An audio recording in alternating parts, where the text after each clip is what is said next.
émission de la France. Passe Troupeau. Entrez par la porte étroite, car large est la porte. Spacieux est le chemin qui mène à la perdition. Il y en a beaucoup qui entrent par là, mais étroite est la porte. Resserrez le chemin qui mène à la vie. Il y en a peu qui les trouvent. Quelqu'un lui dit, « Seigneur, n'y a-t-il que peu de gens qui soient sauvés ?» Il leur répondit, « Efforcez-vous d'entrer par la porte étroite, car je vous le dis, beaucoup chercheront à entrer et ne le pourront pas. »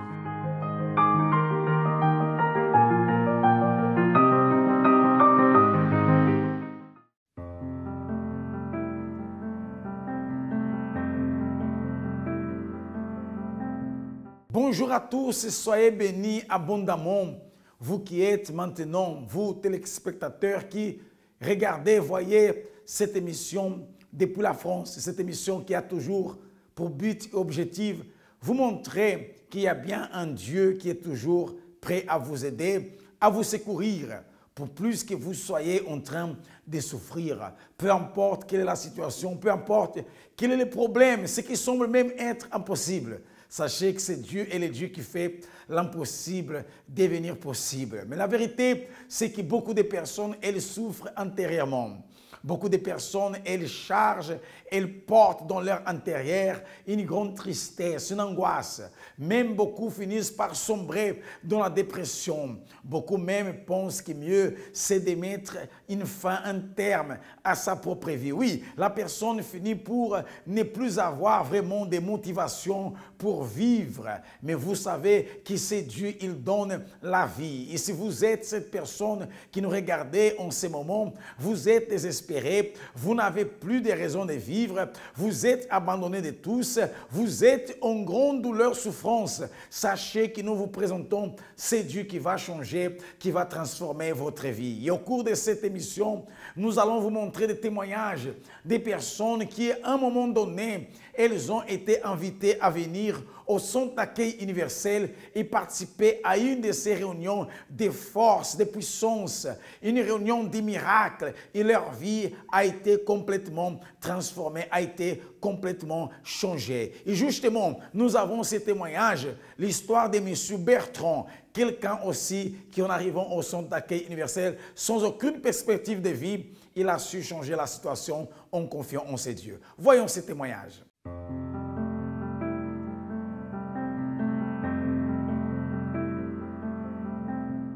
Bonjour, monsieur.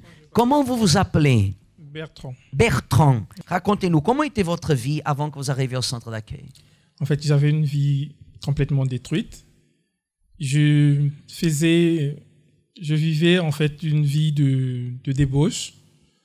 Mais cela est dû à une perte de mon père.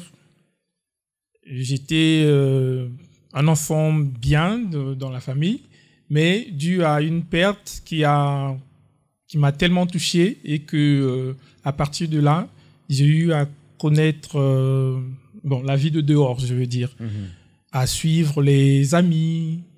J'ai failli même commencer à fumer. Je rêvais mon père. Quand je le voyais avec une autre personne, la personne-là devait mourir dans la date et l'heure même que mon père me disait. Donc cet esprit-là est venu avec moi. Il vous persécutait, cette situation. Justement. Qu'est-ce que ça produisait dans votre vie? Encore? Oui, en fait, j'ai eu des tourments, en fait. J'étais bien à l'école, mais après, je n'ai plus évolué, vu que je ne pouvais plus rien faire en quelque sorte. Je créais même des embouteillages au niveau des carrefours. Donc, je marchais, mais comme étant perdu. Et les voitures s'arrêtaient, même s'ils klaxonnaient, je n'entendais rien. J'étais là comme un peu perdu. Vous aviez des tourments, Oui. vous étiez tourmenté. Oui. Et ça a duré combien d'années? Vraiment, ça a duré beaucoup de temps, en fait, de l'Afrique jusqu'ici même, en fait. Au centre d'accueil, d'abord, j'avais un mal au ventre, très jeune. On m'emmenait à l'hôpital, je souffrais vraiment, mais rien ne se voyait. Ici, pendant la prière du mardi, juste en buvant de l'eau et de là, ça a été... Par votre foi, Par ma foi, et ça guérit. ce En fait, mal de j'étais ventre guéri. que vous aviez depuis des années, Depuis des années, depuis 10 ans. traitements jusqu'à- médicaux, rien du tout. Rien du tout. J'ai eu à faire des coloscopies, des échographies, comme pour dire, mais rien, on voyait rien, mais je souffrais. Et comme un acte de foi dans un propos qu'on faisait le mardi, qu'on donnait l'eau, Oui. vous avez agi votre foi agi ma et vous foi. avez été guéri. Guéri. Plus de mal dans Plus le de ventre. mal jusqu'à aujourd'hui. Quoi d'autre que vous avez conquis? Oui, j'avais fait de faux papiers. Pour avoir des papiers, j'avais falsifié mon âge. Mhm. Le poids de la culpabilité me revenait toujours. Donc, j'étais pas bien. Ceux qui me connaissaient avant, ils connaissaient mon âge. Je leur disais, je parlais clairement. Mais les nouvelles personnes, dès qu'ils me demandaient mon âge, je me bloquais parce que je pouvais pas dire quoi que ce soit. Bon, les autres personnes de l'extérieur, je pouvais dire, j'avais pas de soucis. Mais c'est arrivé à l'église, quand j'ai entendu la parole, je me dis, là, il faudrait que je fasse quelque chose, en fait. Je suis allé à la préfecture, j'ai dit la vérité, puisque le pasteur m'avait orienté comme quoi il fallait que je dise la vérité. C'est là, bon, on m'a donné les papiers avec mon âge. Mais de là, j'ai perdu, vu que je ne pouvais pas travailler, je ne pouvais pas aller continuer à travailler avec les faux papiers. Les faux papiers. J'ai tout arrêté. Vous avez perdu d'un côté. J'ai perdu tout, en fait, tout ce que j'avais conquis Oui. avant. J'avais même eu un appartement. J'ai été expulsé vu que je ne pouvais pas travailler, Tout à fait. je ne pouvais pas payer. Mais après, bon, j'ai été rétabli. Vous avez dû payer le prix, mais vous avez reçu les papiers par la suite. Oui, par la suite. Oui. Vous avez perdu d'un côté parce que vous avez cru, mais vous avez gagné de l'autre. Oui, oui. Aujourd'hui, comment elle est votre vie? Comment ça se passe avec vous? J'ai rétabli mon alliance avec Dieu et toutes les choses commencent à venir petit à petit. Même récemment, j'ai eu à me marier. Ce que avant, quand je parlais aux filles, dès qu'elles m'ont demandé mon âge, je me bloquais, donc je me disais, bon, celle-là, je l'écarte déjà parce qu'elle va me demander l'âge. Donc, c'était ça. Donc, du coup, mais maintenant, ben, je suis bien avec Dieu, j'ai la paix et même les cauchemars, j'en ai plus, je suis en paix. Amen. Dieu vous bénisse. Merci beaucoup, monsieur. Reculer vs avancer. Reculer est la dernière chose qu'une personne souhaite voir pour sa vie. Il n'y a rien de positif dans le fait de reculer. Reculer est synonyme d'abandonner, de régresser, de fuir. Dans la guerre, celui qui recule n'est pas celui qui vainc, mais celui qui est vaincu. Le faible recule en voyant la difficulté. Il se laisse dominer par la peur.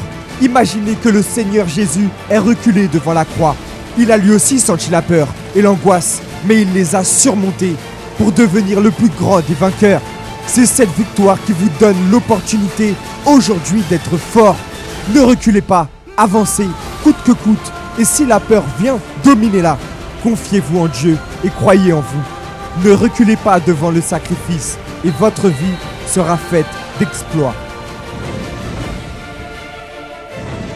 Que le faible dise « Je suis fort ».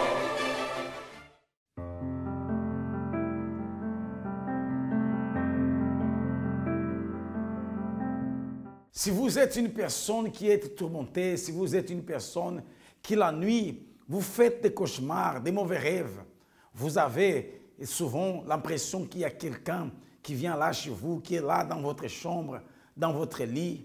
Il y a des personnes qui, elles ressentent des choses dans leur corps. Peut-être c'est votre cas. Sachez que là, vous avez besoin d'une délivrance. Nous avons vu le témoignage de M. Bertrand suite à la mort de son père. À un moment donné, il était tourmenté par les mauvais esprits. Il dormait mal, il faisait des mauvais rêves. Il était attaqué la nuit. Il était aussi malade. Et lorsqu'il est arrivé au centre d'accueil universel, sa vie était dans cet état. Mais M. Bertrand, il a accepté la parole. Jésus, il a dit, vous connaîtrez la vérité et la vérité, elle, vous affranchira. Quel est le problème que vous êtes en train de souffrir? Quelle est cette situation que vous êtes en train de traverser dans votre vie? Quel est ce problème intérieur? C'est quoi? C'est une angoisse? C'est une amertume? Là, un ressentiment, une haine que vous avez envers quelqu'un d'autre? Venez afin d'être délivré de toutes ces choses qui sont néfastes, qui sont négatives, qui n'apportent que la souffrance, la destruction dans votre vie. Et aujourd'hui, mercredi, c'est par la parole que vous serez libérés. Vous connaîtrez la vérité et la vérité, elle vous affranchira. Nous vous attendons aujourd'hui à ce que vous participez avec nous au centre d'accueil universel d'une réunion forte et puissante où certainement l'Esprit de Dieu se manifeste. Et là où il y a l'Esprit de Dieu, il y a la liberté. Venez tel que vous êtes. Ne laissez pas que les personnes puissent avoir une influence dans votre vie pour décider de ce qui doit être votre vie. Mais donnez écoute à la parole de Dieu. Cette parole qui ne peut pas mentir, cette parole qui s'accomplit. Voyons encore un autre témoignage et nous reviendrons tout de suite après avec vous.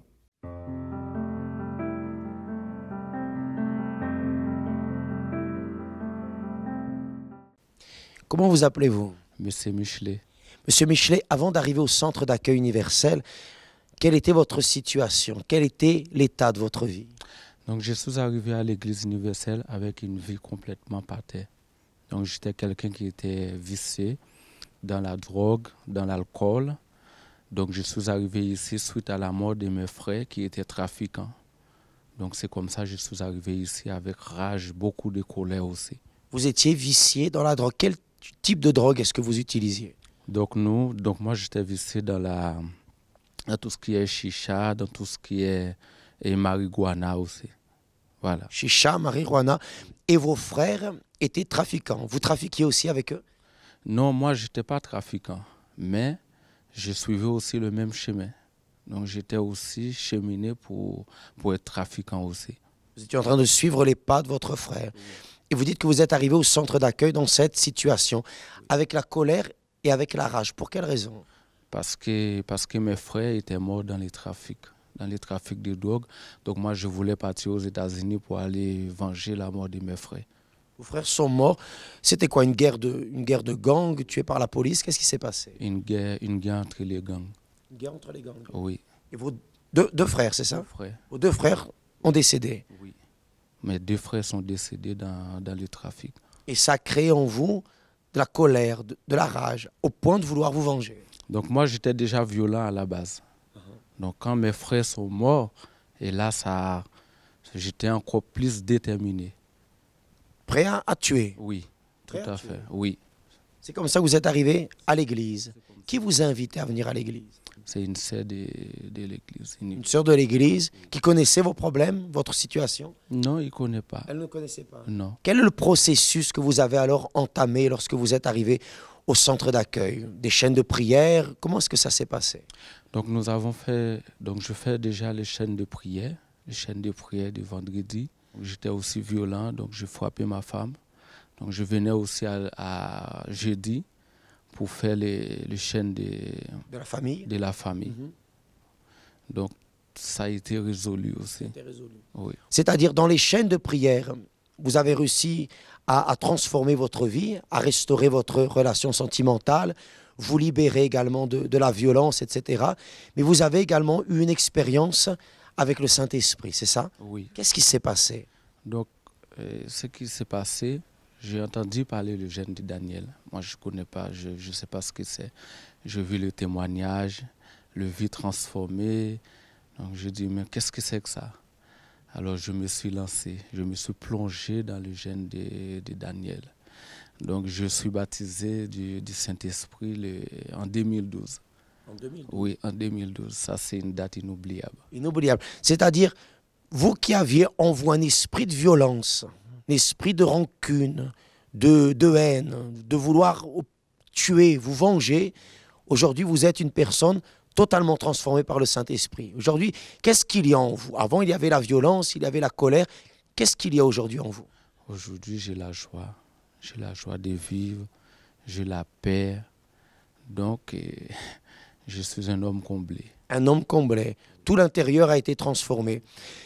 Monsieur Michelet, quel conseil vous pourriez donner aux personnes qui passent par des moments difficiles, qui ont aussi dans leur intérieur des troubles, des traumatismes, de la haine, de la colère, des personnes qui vivent mal intérieurement et cela se reflète dans leur extérieur? Quel conseil vous pourriez leur donner? Donc moi, le conseil que je vous donne, vous tous qui passez par des moments difficiles, plongez-vous, écoutez et mettez en pratique. Étude biblique. Une réunion pour votre intérieur. Méditez sur la parole de Dieu. Développez votre communion avec Dieu.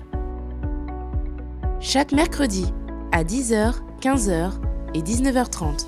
Également à 7h, midi et 20h au siège.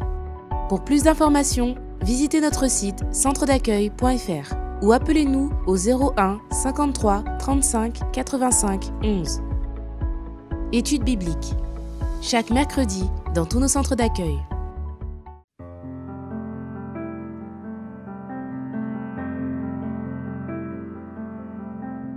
Lorsque la personne, elle manque de la présence de Dieu, lorsque la personne, elle n'a pas l'Esprit de Dieu, elle va alors chercher à remplir son intérieur avec d'autres choses. La personne, quand elle n'a pas l'Esprit de Dieu, elle va se réfugier dans les amis, elle va se réfugier dans l'alcool, dans les drogues, elle va se réfugier sur des choses qui sont en réalité passagères, qui ne pourront jamais la combler. Ainsi était la situation de vie de M. Michelet. Il était dans les vices de l'alcool, comme même le vice a détruit sa famille.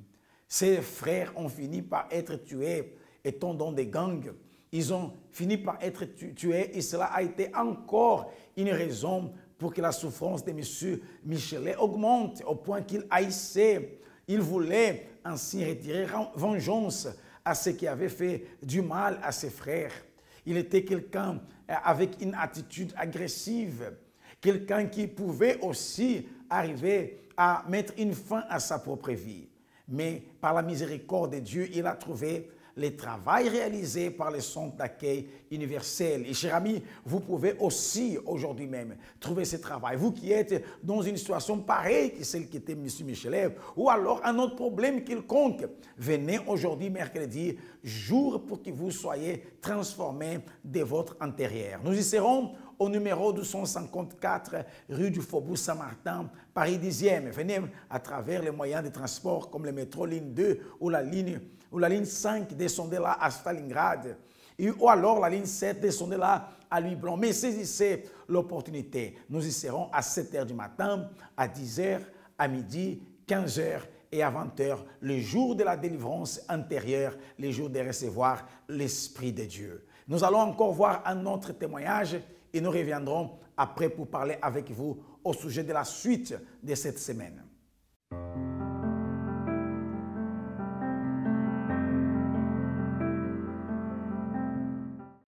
Lorsque mes parents se sont séparés, je l'ai très mal vécu. J'avais 14 ans et à ce moment-là, j'avais une haine à l'intérieur de moi. Je ne savais pas comment l'exprimer, mais j'entendais souvent ça de la bouche de mes amis à l'époque. Et lorsque mes parents se sont séparés, je l'ai très mal vécu. J'ai commencé à avoir beaucoup de problèmes à l'école, moi qui étais une élève très brillante. Et je ne comprenais pas. Je savais que j'étais impuissante face à la situation et je savais que c'était le fait que mes parents se soient séparés qui à l'époque m'a rendue triste. Donc j'ai commencé à grandir comme cela et vu que c'était une période où j'avais vraiment besoin d'un père, d'un repère, et ben je ne l'ai pas eu. Donc c'est à ce moment-là que j'ai commencé à me renfermer sur moi-même, à compter sur moi-même, à ne plus faire confiance à qui que ce soit. Et vers la vingtaine d'années comme ça, entre 14 et 15, 20 ans, j'étais tout le temps triste. Et je ne savais pas à quoi cela était dû. Et à chaque fois que j'essayais de mettre justement des mots à ma situation, et ben ça me faisait mal. Du coup, je restais angoissée. Quand j'étais dehors, j'étais pas bien du tout. J'avais pas de vie, j'étais sans vie, sans issue. Pour moi, je pensais que pour moi, la vie, elle était terminée. Moi qui étais une élève brillante à l'école, et ben, j'ai commencé à avoir des notes catastrophiques. J'ai échoué 3 fois ma classe de terminale et là, je savais qu'il y avait un problème. Je savais qu'il y avait un problème et je savais que je ne pouvais plus du tout faire marche arrière. Et voilà, j'étais une jeune comme ça, remplie d'incertitudes, un manque de confiance totale. Et j'ai vraiment compris la racine du problème, mais je ne savais pas comment faire. Pour moi, c'était tout à fait normal, il n'y avait pas d'issue. Donc voilà, c'est comme ça que j'étais à ce moment-là, vivant d'apparence. Devant mes amis, je montrais une personne qui était très forte, je souriais, mais à l'intérieur de moi, j'étais complètement vide. Mais on dirait une morte vivante, si je peux dire ça comme ça. Voilà, c'est comme ça que je résumais ma vie à cette époque-là. Donc j'ai connu le centre d'accueil universel par le biais d'une voisine et ma mère m'a emmenée ensuite, par la suite. Donc j'ai vu comment ça se passait et quand je suis arrivée, j'entendais beaucoup de choses mais concrètement, j'ai pas du tout pris les choses au sérieux. Donc fin 2008, début 2009, je suis partie, je me suis éloignée parce que les choses ne marchaient pas comme je le voulais. Puis ensuite, quelques années après, j'ai vu que ma vie n'avançait pas du tout. Donc je me suis dit que c'était, je pense, la vraie solution. Donc je suis arrivée fin 2011, début 2012, où j'ai vraiment pris les choses en main. Je me suis dit, c'est le moment ou jamais, il faut que ma vie, elle change. Il y a beaucoup de personnes qui disent que leur vie a changé, pourquoi pas moi? Donc j'ai commencé à écouter tout ce qu'on disait et à me dire que oui, effectivement, j'avais droit aussi à un changement de vie. Donc il y avait beaucoup de propos que je prenais au sérieux. Et c'est ça qui m'a aidée justement à changer. Et lorsqu'il y a aussi eu l'annonce de la campagne d'Israël, je ne savais pas trop ce que c'était, mais je me disais, je voyais beaucoup de témoignages des personnes qui témoignaient ce que la campagne d'Israël faisait dans leur vie. Je me suis dit, alors si eux, ils ont pu réussir, alors moi, je me lance. Donc c'est comme ça que je me suis lancée et je n'ai pas du tout été déçue. Je n'ai pas du tout été déçue parce qu'honnêtement, c'était la seule solution pour moi. Alors aujourd'hui, maintenant, je suis libre à l'intérieur de moi. Je ne suis plus une jeune fille qui a un vide. Même si des fois, je ne souris pas, c'est que ça ne veut pas dire que je suis fâchée. Non, au contraire, j'ai cette joie de vivre, chose que je n'avais pas du tout avant. Et même s'il y a des situations qui sont difficiles, aujourd'hui, voilà, elles n'ont pas d'impact dans ma vie intérieure. Voilà, je ne me laisse pas dominer par les situations qui peuvent essayer de me faire désister, de faire perdre mon humeur, si je peux dire comme ça. Honnêtement, la campagne d'Israël, ça a été pour moi, ça a restauré énormément de choses dans ma vie. Tout ce que j'avais perdu et que je me disais que je ne pouvais jamais avoir, ça a restauré tous les domaines de ma vie. J'ai appris à me dire que je pouvais le faire, que j'étais capable. Et ça, c'est très important dans la vie d'un être humain. J'ai pu vraiment faire un grand pas dans ma vie professionnelle, moi qui ne pensais jamais à cause des problèmes, des échecs que j'ai eus dans mon passé. Parce que des fois, lorsqu'on a des échecs dans le passé et qu'on veut entreprendre des choses, on a tendance à penser aux choses du passé et on se dit tout de suite, bah non, comme ça n'a pas marché dans le passé, pourquoi ça marcherait maintenant? La séparation de mes parents, ça m'avait profondément attristée, mais aujourd'hui, cette situation de l'époque n'a plus du tout d'impact sur moi. Et au contraire, justement, j'apprends beaucoup et je sais que j'ai encore d'autres choses à apprendre.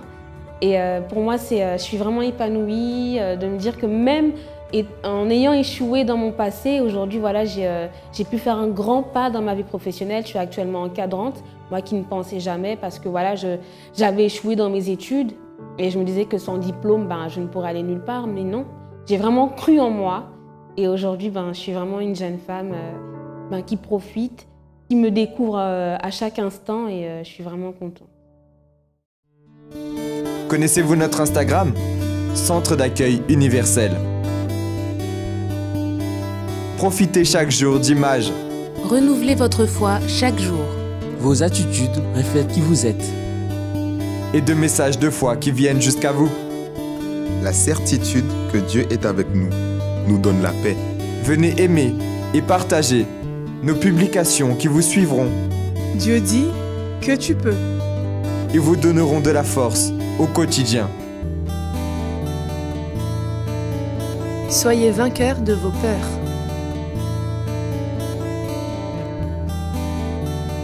Êtes-vous déjà abonné? Pour vous abonner, c'est simple. Écrivez le nom ici, dans la barre de recherche. Abonnez-vous ici, sur Suivre.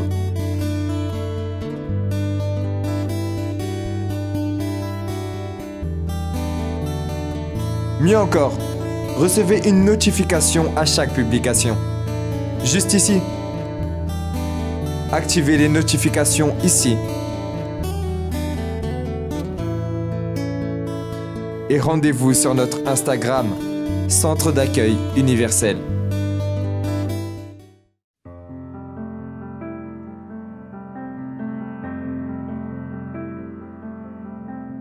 Josué, il a dit, moi et ma maison, nous servirons à l'Éternel. Moi et ma famille, nous servirons à l'Éternel. Une chose qu'il est important, c'est que vous venez chercher Dieu, la présence de Dieu, les servir pour que votre famille aussi en fasse de même. Brunhilde, elle a souffert beaucoup en raison de tous les problèmes dans sa famille. Suite à la séparation, au divorce des parents, c'est là qu'elle a commencé à éprouver une grande souffrance. Alors, Brunhilde, elle a dû faire recours à Dieu, qui aujourd'hui a ainsi rétabli sa situation familiale, a ainsi béni sa vie avec sa famille. Et les jeudis, c'est les jours qui sont d'accueil universel. Nous dédions toute la journée, je veux dire 7h, 10h, midi et 15h, la prière en faveur de la famille, même si à 20h, c'est la thérapie de l'amour. Mais qui dit des mariages, qui parle de vie sentimentale construite, parle des familles. Et vous qui peut-être, votre famille, elle est détruite parce que les problèmes sont entrés dans votre mariage. Le divorce a été prononcé, dit, a été en parlé. Alors, vous qui êtes une personne qui est éloignée de votre famille, de vos êtres chers, vous pouvez changer la situation en ces jours en participant avec nous. Comme vous pouvez aussi changer votre vie amoureuse, votre vie sentimentale en participant de la thérapie de l'amour. Je vous rappelle, à 20h au siège à Paris, la thérapie de l'amour. Mais cette réunion aussi se passe à Ivry-Courcouronnes, aussi là-bas dans la ville de Lyon, comme aussi à Nantes, la thérapie de l'amour. Là-bas, dans ces villes que j'ai parlé, c'est à 19h30, mais à Paris, à 20h. Vous êtes notre invité ce jeudi à y participer. Nous vous attendons même aujourd'hui encore au Centre d'accueil universel. Notre participation, elle est arrivée à son terme, à sa fin. Nous vous souhaitons à ce que vous ayez une excellente journée. Que Dieu vous bénisse abondamment et à la prochaine. Famille et mariage. Pour la résolution des conflits familiaux et conjugaux. Luttez pour votre famille et vos êtres chers. Mettez fin aux conflits dans vos relations. Chaque jeudi à 10h, 15h et 19h30. Également à 7h et midi au siège avec la thérapie de l'amour à 20h. Pour plus d'informations, appelez-nous au 01 53 35 85 11 ou visitez notre site centredaccueil.fr. Famille et mariage, chaque jeudi dans tous nos centres d'accueil.